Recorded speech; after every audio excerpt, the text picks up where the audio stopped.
Good morning and welcome to this VACCELERATE webinar on self-testing for 5 respiratory viruses in adults 50 years and older in Germany by multi-pathogen antigen-based rapid test kits, MAK5 50+. The presentation today is brought to you by Julia Nacov. Good morning, Julia. Good morning, Joe. Thank you for the moderator function today. Julia is a medical doctor and a resident in internal medicine at the Department of Hematology, Oncology and Infectious Diseases at the University Hospital of Cologne. She previously worked at a national public health department at the Division of Infection Control and Refugee Reception. Her research interest focuses now on prevention and treatment of infectious diseases, and she's currently active in clinical research on respiratory pathogens, including SARS coronavirus 2, RSV, and influenza. She's also working on immunization against polioviruses. Additionally, she is investigator in phase 2 and 3 clinical trials on novel anti-infectives and vaccines. Julia, a very warm welcome. I'm very much looking forward to your presentation. Please go ahead. Thank you so much. Good morning. I'm very happy for the opportunity to present our MAK5 50+ project today. So, first of all, these are my disclosures. Now, let me first give you a quick overview of today's presentation. After giving you some details on the background and revealing the research question, I will talk also about our previous feasibility study, MAK5. After that, I will give you an overview of the MAK5 50+ study protocol and, of course, show you the MAK5 tests and tell you which data we are actually collecting right now.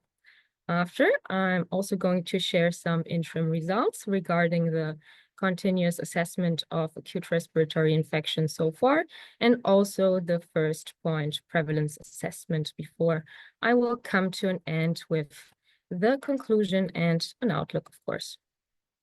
Now, what do we know about pathogen epidemiology of acute respiratory infections? And even more importantly, what don't we know from previous studies and available surveillance programs? Acute respiratory infections are known to be the most common human infections, but only a relatively small percentage of all RE cases are severe and need medical treatment in the hospital or even at the intensive care unit. But of course, these are the RE cases that we know about most for obvious reasons, while there are fewer studies on non-severe or even asymptomatic infections. And because pictures tend to speak more than words, our intention was to dive into the cold water and explore the deep unknown grounds. But why is data still sparse, and why is it important though? As we all know, acute respiratory infections have a uniform clinical presentation, and therefore testing is required to assess the causative agent. But this, of course, goes along with technical requirements and costs, and is therefore largely restricted to medical facilities. Therefore, the majority of available acute respiratory infection surveillance data is biased by pre-test selection, neglecting healthy or mildly symptomatic individuals, which likely contribute to overall disease activity. And now this project aims to assess incidences and burden of disease outside medical settings.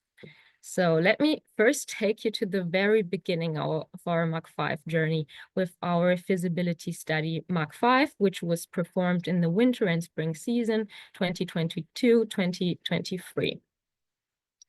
Exactly. So 2,000 adults from the VACCELERATE volunteer registry were provided the multiple respiratory antigen test kit to self-test upon respiratory symptoms and self-report test results and symptoms via email. Demographics and medical history were known from previous registration in the volunteer registry, and weekly updates were made available on the website. And all participants that remained asymptomatic until the end of the study period self-tested on June 1st, 2023, regardless of symptoms. Now, let me share some of our main MAK5 results. Between December 2022 and May 2023, approx 1,100 individuals developed cold symptoms and self-testing during the longitudinal assessment period, and cumulative incidence regarding the first symptomatic episode during this longitudinal period was highest for SARS-CoV-2 with 13%, followed by RSV with 8%, and Influenza A virus with 5%. And cumulative incidence for ADV and Influenza B virus was comparatively low, with under 1%, as can be seen from the pie chart on the bottom left. Now, let me show you the pathogen trends over time by guiding you through the graph on the right, showing the number of pathogen detections per calendar week. The 5 pathogens are illustrated by the typical different colors. RSV in dark green was the most frequently detected pathogen in the first week of our assessment in the beginning of December, followed by Influenza A virus in dark blue in calendar week 50, so mid-December, and also with overall highest number with assessed infections within 1 week. And finally, SARS-CoV-2 in purple with highest number of detections in CV51 end of December. And additional SARS-CoV-2 peaks were found in the beginning of February, as you can see here in calendar week 5, and end of February, beginning of March in calendar week 9. We also made an evaluation in terms of underlying diseases within the different pathogen cohorts, and for instance found that ADV was reported only by patients that had no underlying diseases, but also the overall number of participants with ADV detections was relatively low. Also, we found that within participants with RSV detection, the amount of individuals with no underlying diseases, illustrated in light green, was lowest compared to the other groups. We also had a deeper look at the age distribution and found highest RSV rates in younger participants in the 18 to 29 age group, with relative amount twice as high as compared to the 60 plus age group, while SARS-CoV-2 rates were elevated in those 60 plus. Interestingly, we found no ADV or influenza cases in participants 60 plus. Now let's move on to the geographic distribution of pathogen detections. We matched pathogen detections and participants' postal codes to look for potential clusters. And one interesting finding was a high number of SARS-CoV-2 detections in the west of Germany, especially in February, presumably related to Carnival street parades at that time, showing also the MAK5 potential in terms of public health aspects. We, of course, also made an evaluation regarding pathogen detections and reported symptoms. And one major finding was that participants with Influenza A detection had highest symptom burden and presented significantly more often cough, fever, and muscle pain compared to those with RSV or SARS-CoV-2 detections where rhinitis was the most commonly reported symptom. Now let's come to the point prevalence assessment on June 1st, 2023, when you remember the remaining participants that didn't develop symptoms during the study period until the end of May performed the test regardless of symptoms and reported test results with a photo of the test strip via email. And 52 reported positive test results, that means 17%. And surprisingly, we found a high off-seasonal RSV point prevalence of 7%, again, portrayed in dark green, as you can see in the pie chart on the bottom right of the slide. On the background of an RSV vaccine proving good safety and high efficacy against RSV-related acute respiratory infections in adults 60 years of age or older, we planned on an improved MAK5 study to assess RSV infection rates and burden of disease. So that was the background.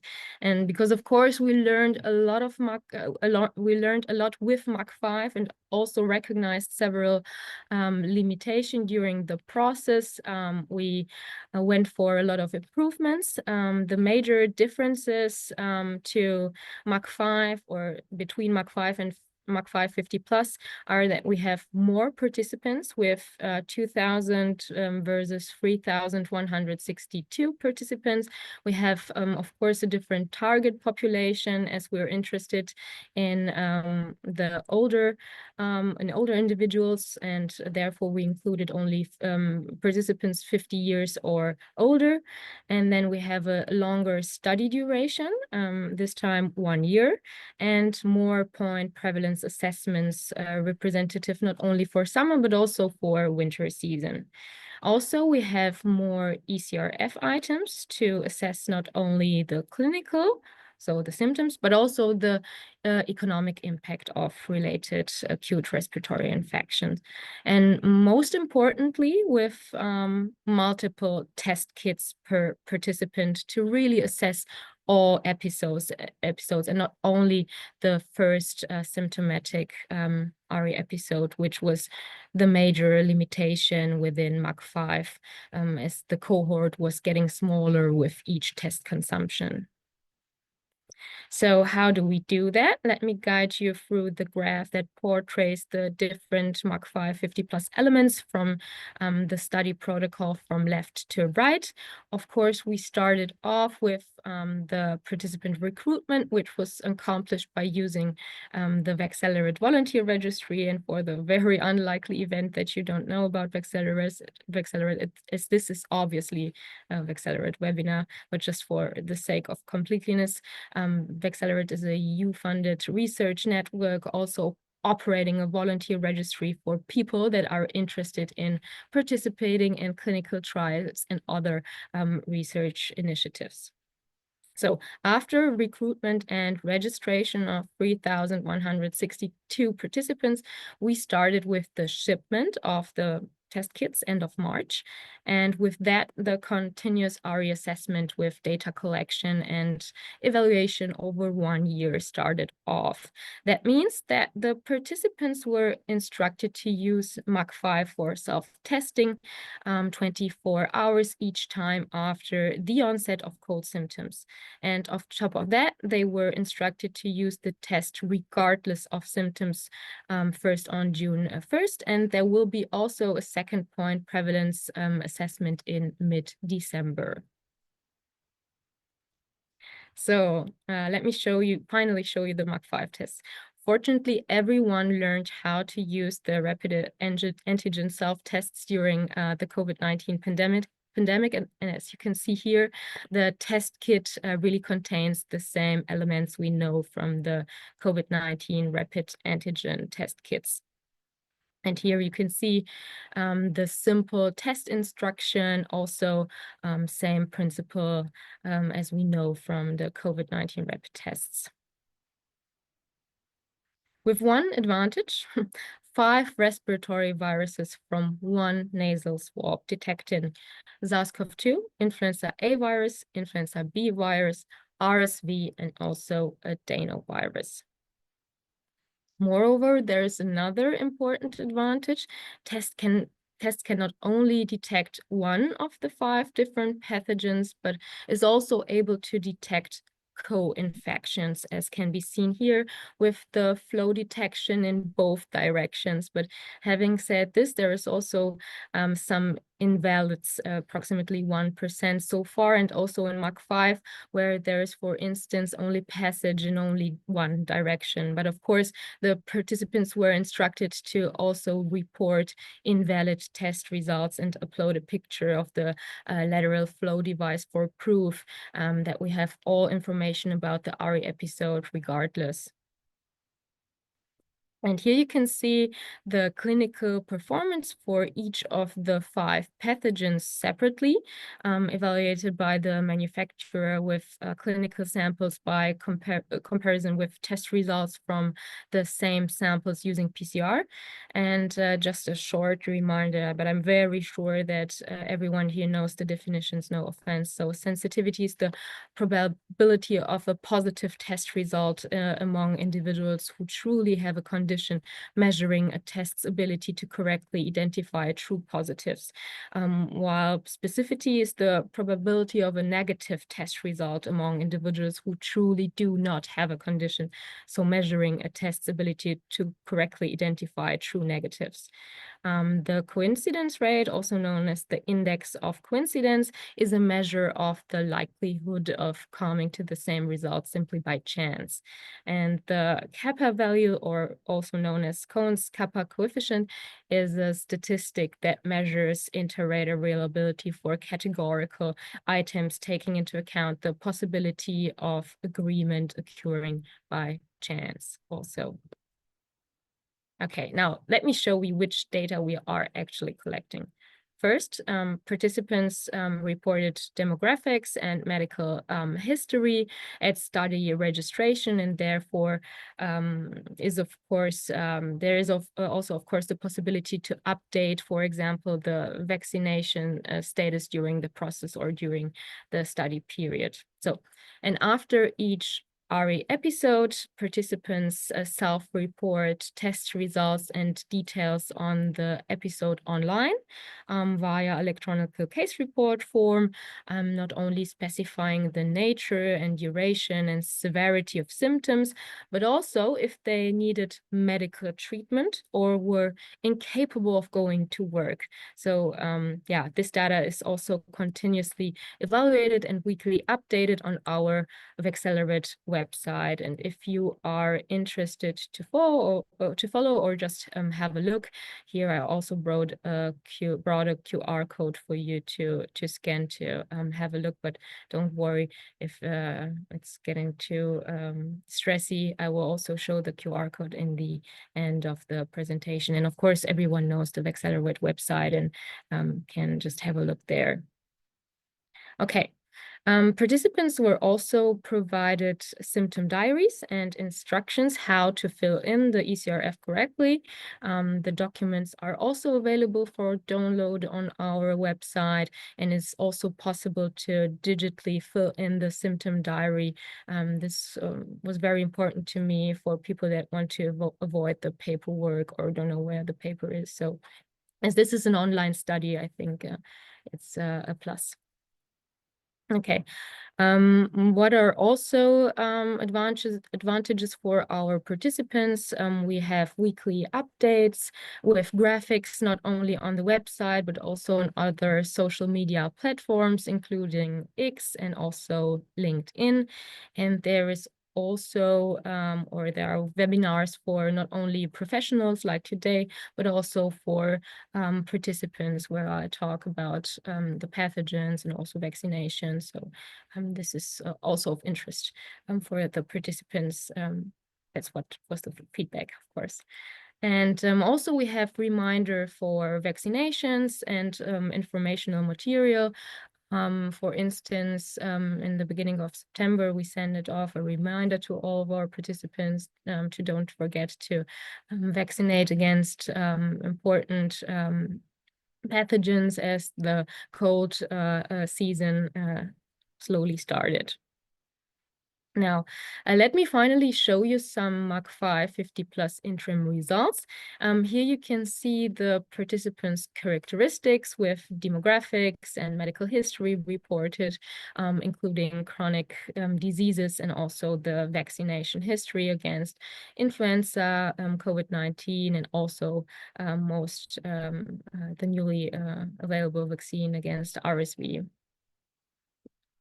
So let's proceed with the longitudinal RE assessment. So far, 1,327 acute respiratory infections or episodes were reported by our 3,162 participants, with 66% negative and 34% positive test results.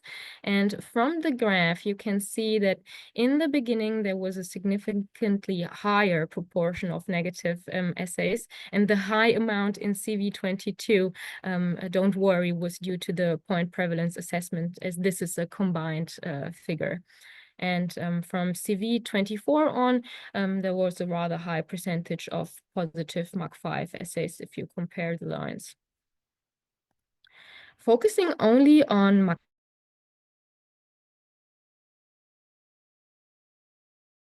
calendar week 24, 26, 30, and also 39 with high numbers of SARS-CoV-2 detections, which was also overall most frequently detected so far with 332 detections, followed by ADV with 70 reported cases, illustrated in yellow. Now let's compare to official numbers assessed by the RKI with focusing only on the MAK5 50+ study duration as of calendar week 18, portrait here. And basically, we see similar pathogen trends with little time lags, with seemingly earlier increase of SARS-CoV-2 detection rates in MAK5 50+, starting off calendar week 24 versus 25 in RKI portrait in the color orange versus purple in MAK5 50+. But the red marks will help to guide you through the peaks. And there was one recent difference, that the number of SARS-CoV-2 detections was recently increasing in MAK5 50+, whereas the number of detections reported by the RKI is decreasing at the time. So maybe MAK5 50+ is even able to achieve for earlier detection of trends, but we will also have a comparison in the end with more overview. So let me quickly also show you the geographical distribution of the pathogen detections within Germany based on the participants' residency and the postal codes. And interestingly, we found RSV detections so far mostly in the southwest of Germany. We also had a look at the reported symptoms and found that rhinitis was the overall most frequently reported symptoms. But moreover, we also found highest percentage for cough and fever within participants with SARS-CoV-2 detection, and highest percentage for pharyngitis, weakness, and sputum production in those with RSV detection. Also, we found a high amount of pharyngitis in participants with ADV and dyspnea and lymphadenopathy in those with Influenza B virus detection. Taking a short glance at the economic impact we found so far is that 30% of participants with respiratory symptoms and RSV detections reported the need for medical consultation, and 34% of participants with SARS-CoV-2 were absent from work due to the related infection. Let's move on to the point prevalence assessment as we are rapidly proceeding in time, and I have a lot of data to share. So here you can see the results from our point prevalence assessment on June 1st. With highest point prevalence for ADV and SARS-CoV-2, and rather low RSV point prevalence as compared to our previous MAK5 study. Here again, a pie chart with the typical MAK5 colors you now already know. When again looking at official numbers, there was extremely low overall RE activity in calendar week 22, matching our findings. So we again proved by that RE trends vary from season to season, and therefore we'd love to expand our MAK5 monitoring as much and as good as possible, and yeah, have it for multiple years in best case to see the differences. Okay. Also for the point prevalence assessment, we evaluated the geographic distribution, and interestingly, we found that ADV detections were rather reported by participants residing in the southern half of Germany, in Bavaria, but also in the west, in Cologne and Aachen and Bonn.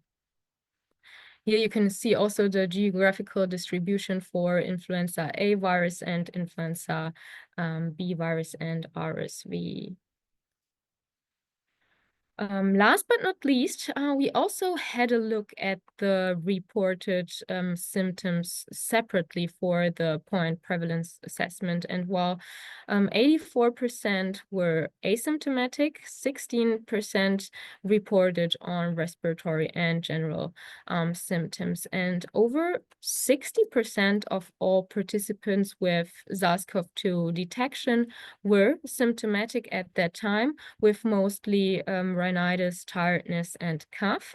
And the same also applies for half of those with ADV detection, 65% rhinitis, 46% tiredness, and 30% dyspnea. And with that, I already come to our conclusion that MAK5 testing allows for broad, rapid, and accurate systemic acute respiratory infection testing, regardless of medical care, and also with the ability to detect co-infections and down to a local level.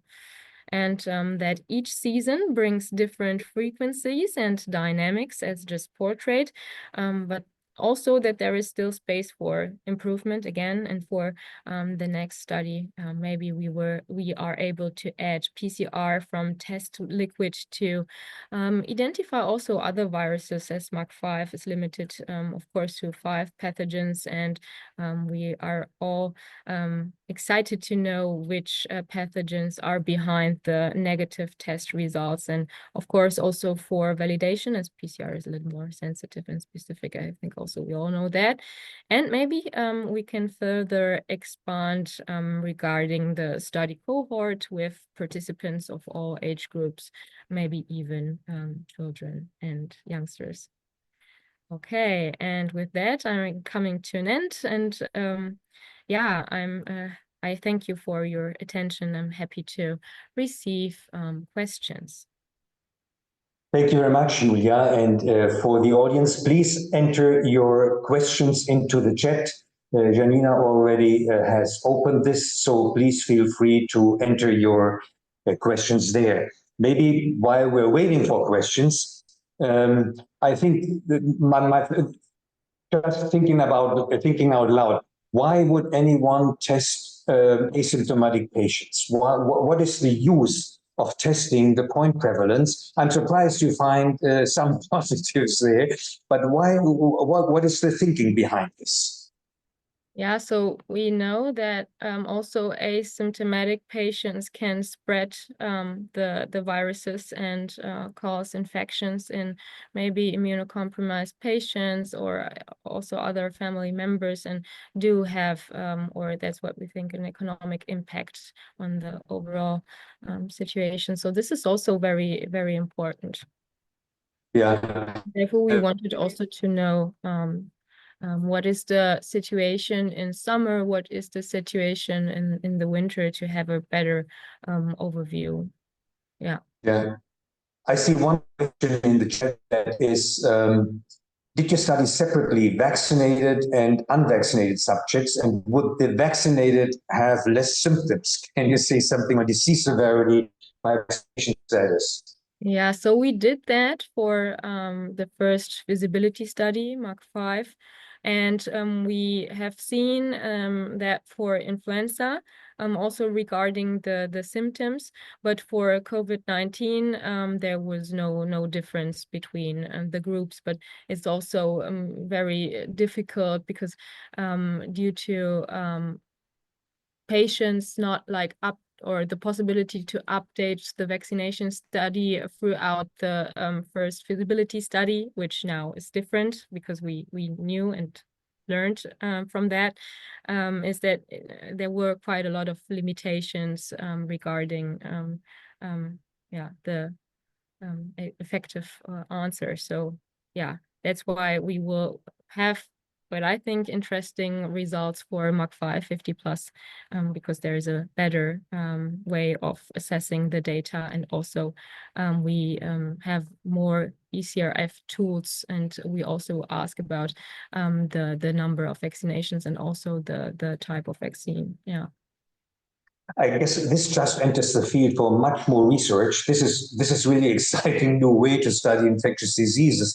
And I guess you can do a lot of epidemiological new tools, modeling.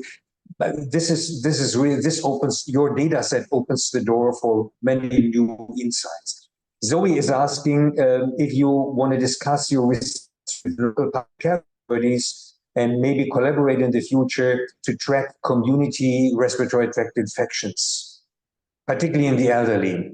Yeah, so when I presented MAK5 at a conference in the east of Germany, I had a contact with people from the RKI, and also was talking about that initiative, and maybe there is room for collaboration, but so far there are no more detailed discussions ongoing. But this was still the feasibility study, so this is the first study where maybe there is much or more room for this type of discussion in the future.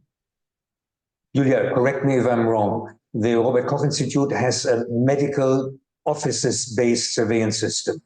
And having a second one that is non-medical office-based is difficult for them to establish. How do you get the test into the population as the government, basically, right? Yeah, it's a little bit difficult. And I think this may still be an academic exercise, and maybe it's even better to keep it separate. What is your view here? Yeah, and I think we can learn from one another, because there's also another platform, GrippeWeb Plus in Germany, that is also very interesting, and also is getting samples for PCR from participants that regularly fill in the ECRFs and are giving information on their acute respiratory infections. And I'm not quite sure if oh, sorry, I think there was a sound.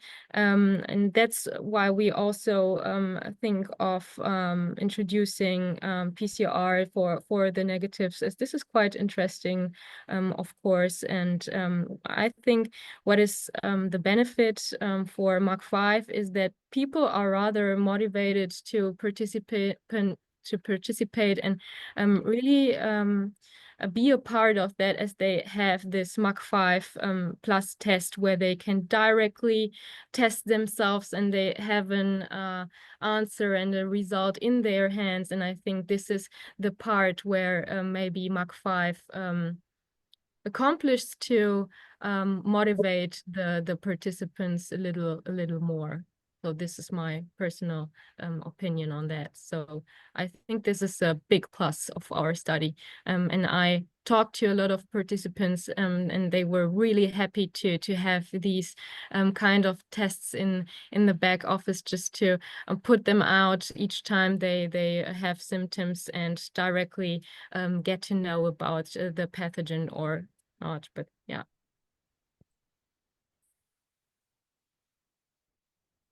Joe, I can't hear you. I think you are speaking, but I don't know if I'm the only one not. Hear me now? Okay, I'm lost. Now, yeah. Now I'm back. Very good. Back. Yeah. Sorry for that. Speaking of the different pathogens, the most common one, at least as common as RSV, seems to be the rhinovirus. That is not in the test. Would you have an idea why it is not there? And nobody has a rapid test for rhinovirus. Yeah, but Joe, I think you are the expert for this question, as I know that you are currently Yeah, working on adding rhinovirus to the test assessment. So maybe you want to share some information on that. I think we are all interested, as you're completely right. This is far the most commonly assessed virus. the simple answer is there is no detect rhinoviruses, and it's also difficult to differentiate from enterovirus. And this is why so far everybody has failed. And it certainly would be nice to have just these rhinoviruses, enterovirus, again, as they are most common. Looking at this from another way around, influenza changes the surface every year, and we have a winter outbreak every year. RSV is giving you pure immunity, and that's the trick for RSV to come back every year. And you get repeated infections throughout life because natural immunity is not well protective. Now, when it comes to rhinovirus, there are just so many serotypes that, you had an infection with one and a couple of weeks you have another one. So it's very tricky to get rhinoviruses based on the disease mechanisms behind the different organisms. But anyway, I'm not sure if we ever come up with a rhinovirus pathogen. Would you be able to comment a little bit more on why you think it is useful to test year-round? In the current design, you test for a full 12 months period. Yeah, because we saw the variability over time.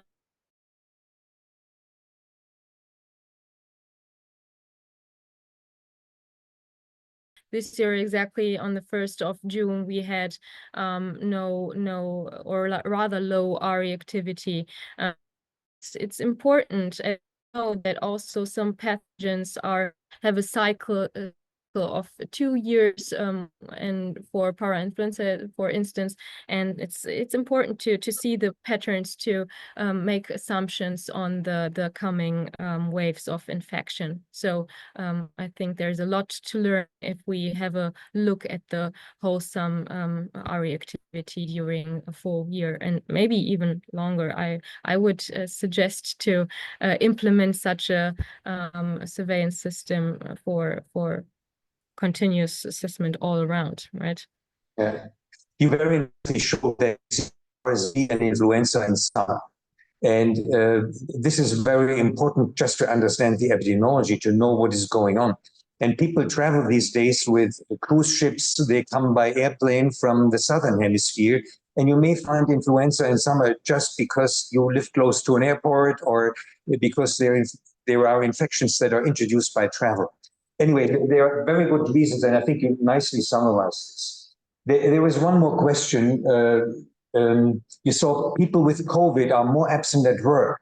Is this due to the pandemic where people had to stay home when they tested positive, or is it really due to the severity of symptoms? Could you link this to the symptoms, or why do they stay? I agree with Great here, right? When you have COVID, you don't go to work. Yeah, exactly. I think that this is deeply implemented in our brains due to the COVID-19 pandemic.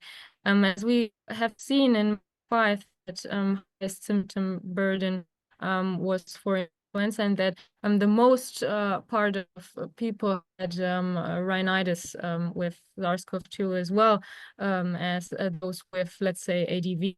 Still, the ones with COVID-19 this time rather stayed at home. So I think that there's also a psychological thing that contributes to that. But of course, we will need to have more data, and maybe in the end, I will be able, when writing the paper, to say more linked to that. Yeah, of course. And maybe as we will have also webinars with our participants. Maybe it's also an idea to include the participants. I mean, this is what is really nice with this project, that there is direct contact with our participants, or there can be. We are able to contact them via telephone, email. They all prefer that. Maybe just ask, as this is This volunteer registry is really a great innovation, and Yeah. bringing it together with the MAK5 or whatever MAK in the future is really exciting, right? This really allows for very good research and new insights. So it is very much. But coming back to the question, everything online. I mean, we still forget that the whole study is an online study, and we are able to contact so many people throughout whole of Germany just by that. So this is unique, what I think. Yeah.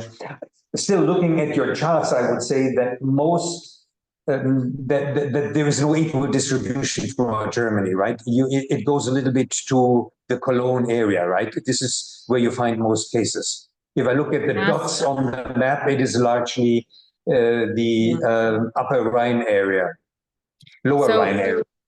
To be honest, and this is also something that will be added to the limitations, we have a little overrepresentation of participants coming from the west of Germany. This is due to the promotional or more promotional work in the west of Germany, as the center is located in Cologne, right? And there we had also contact to local radio programs and everything, and also television, and therefore we have much more VACCELERATE volunteers in the west of Germany, and this is also represented in our participant cohort, right? So of course it's biased, and it's not surprising that we have a little overrepresentation of west of Germany, but still, interestingly, we found RSV mostly in the southwest, and IADV also in the southern part. So yeah. Yeah, I guess that may be due to the epidemiology. RSV may travel through from north to south or east to west. I have no idea, and that's what you could detect. Yeah, we have also a representation of a lot of participants throughout whole Germany. Yeah. Even though there is a little overrepresentation of the West, we have throughout. Janina put the link to more information and updates in the chat if you want to follow up on this. I'm wondering, let's look to the future. What do you think are the limitations of the current study? Would you do different maybe next season or in year 2 if you can continue with the study? Yeah, so still we are able to detect only these 5 pathogens clearly. That's what I already told in my conclusion, and the dream would be to also include PCR from the test liquid for all of those who had negative test results, that they are able to send back the test liquid, and that we perform PCR to get really a full picture of respiratory pathogens with a whole respiratory PCR panel. That would be great, of course. And also, let's be real, this is self-reporting, right? So we have methods of like proving as they are sending a picture of the test strip, but we are not like proving like by going to the people's home and looking and really assessing if the symptoms they introduced are there or not. So this is also a limitation that goes along or is available or is present in all studies and self-reporting studies. Yeah, inherent. It is part of the way you do the study.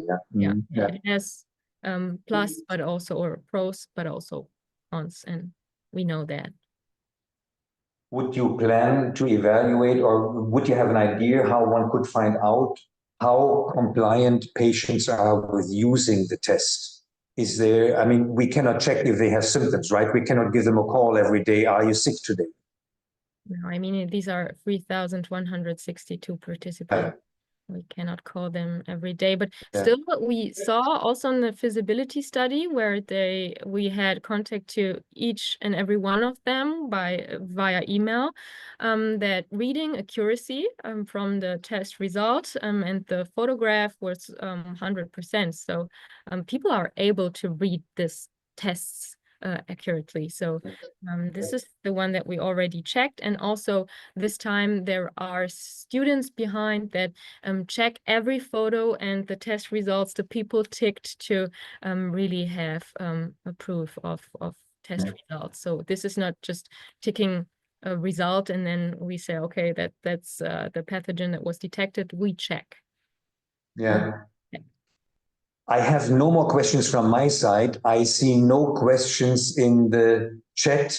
Janina, I think this is the point where we can thank you, Julia, for the presentation and for the work done, and to the whole group behind Julia and with Julia. So from my side, we can close the meeting, and maybe Julia or Janina, if you have a last word.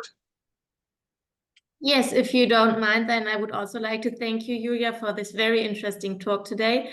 And thank you, Joe, for helping us with the moderation. If there are any more questions after the webinar, please feel free to contact us by email anytime. Our next webinar will be on the VACCELERATE AIDS study at the end of the month, and we will send you the invitation very soon. Looking forward to seeing you there again soon. Have a nice day and enjoy the upcoming weekend. Thank you so much.